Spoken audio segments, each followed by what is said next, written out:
Once upon a time, in the vast kingdom of Alarin, a nation of hills and valleys, where the people toiled under the sun and prayed for rains, a ruler known as T-Pain rose to power. His reign was shrouded in whispers of deceit, for it was said that T-Pain did not ascend the throne by the will of the people, but by the dance of trickery and the shadows of stolen ballots. In the days before his rule, Alari had been a land filled with hope, though hardship lingered. The people believed that with the right leader, the drought would end, the fields would flourish, and the song of joy would fill the air once more.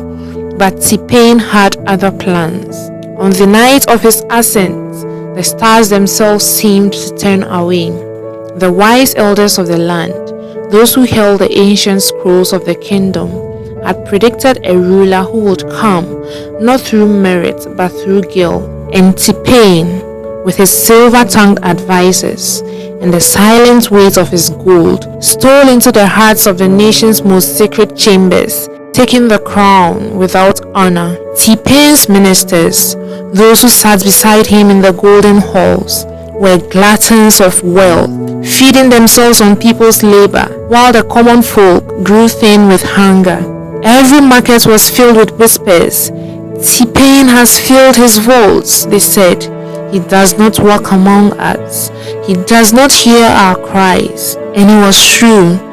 The ruler, once seen as a man of the people, had built walls so high that not even the birds could fly over them. The land of Alari itself was blessed beyond measure.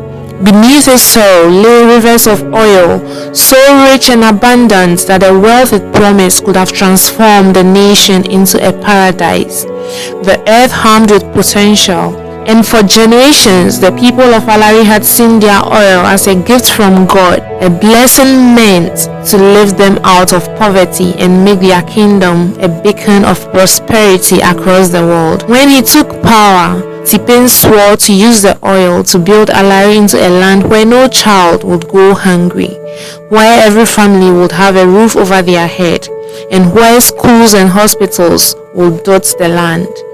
Yet, as soon as the oil flowed into the nation's coffers, it vanished as quickly as it came.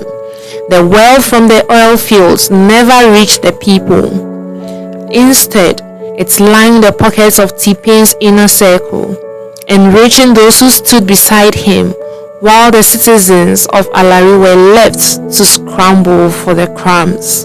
The fields of oils in Alari stretched for miles, shimmering under the relentless sun.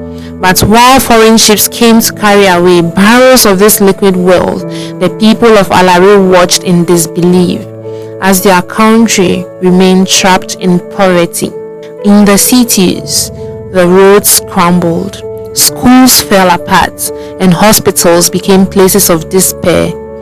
All the while, T-Pain and his cronies lived in palaces built with the riches of the land, throwing grand feasts and dancing on marble floors while their people suffered. And so, the curse of the oil began to spread. Foreign powers, hearing of Alari's vast oil reserves, crept into the kingdom like shadows. They made deals with T-Pain, not for the good of the people, but for their own gain. They siphoned off the wealth of the land, taking the oil in exchange for promises that were never kept. In return, T-Pain was granted protection, and his rule was made stronger by the foreign powers who helped him cling to the throne. Yet, despite his betrayal, the oil kept flowing, and as it did, the people of Alari fled in greater numbers, desperate to escape the poverty that seemed so absurd in a land so rich. How can a kingdom with so much oil be so poor, they asked, their hearts heavy with sorrow. Alari's cities, once vibrant and bustling with hope, became shadows of their former selves. In the villages, families struggled to put food on the table, even though their country was rich in oil. As the suffering grew, more of Alari's children made a painful choice. They fled. They left behind their families and homes, crossing deserts and oceans to reach the west, hoping to find a better life far from the curse of their land. They hoped to escape the poverty and the oppression that had consumed Alari under T-Pain's rule. In small boats, on crowded plains, and across dangerous roads, the people of Alari set out for the distant lands of the West. There, they believed, lay new opportunities, new lives, and a chance to rebuild what had been stolen from them in their own country. But what they found was not the paradise they had imagined.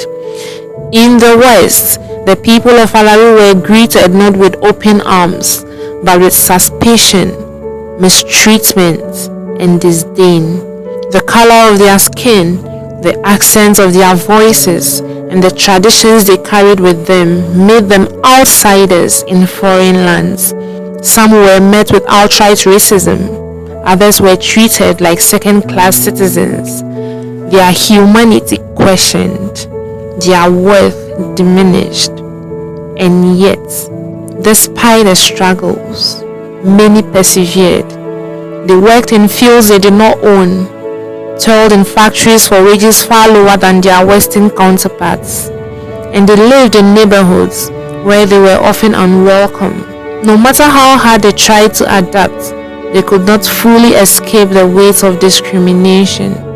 The elders of Alari, those who had remained behind, told stories of their kin who had gone abroad. They spoke of how the children of Alari had begun to adopt the ways of the West. Some forced to abandon their language, their dress, and even their customs to survive. They had to change their names, their voices, and their identities just to be accepted. The rich cultural heritage of Alari began to erode in the face of Western infiltration. In these foreign lands, far from home, the people of Alari were not free from exploitation.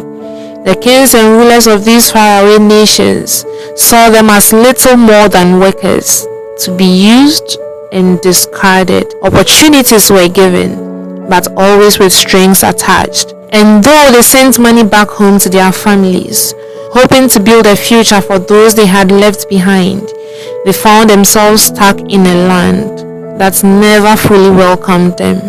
And yet, even in the face of such adversity, the people of Alari did not lose hope. Whether at home or abroad, they held on to a dream that one day their land would be free from the curse of mismanagement and corruption. They believed that Alari's oil, once a source of suffering, could one day become the key to rebuilding their broken kingdom. Those who had fled dreamed of returning to a land where the oil would be used to build schools and hospitals, where the roads would be repaired, and where the people would once again prosper. They dreamed of a time when Alari would be ruled by leaders who cared for the people, not by those who sought to fill their own pockets. And so the story of T-Pain and the curse of the black oil lives on as a warning and also as a symbol of hope. People of Alari, despite everything they had endured, believed in a better future.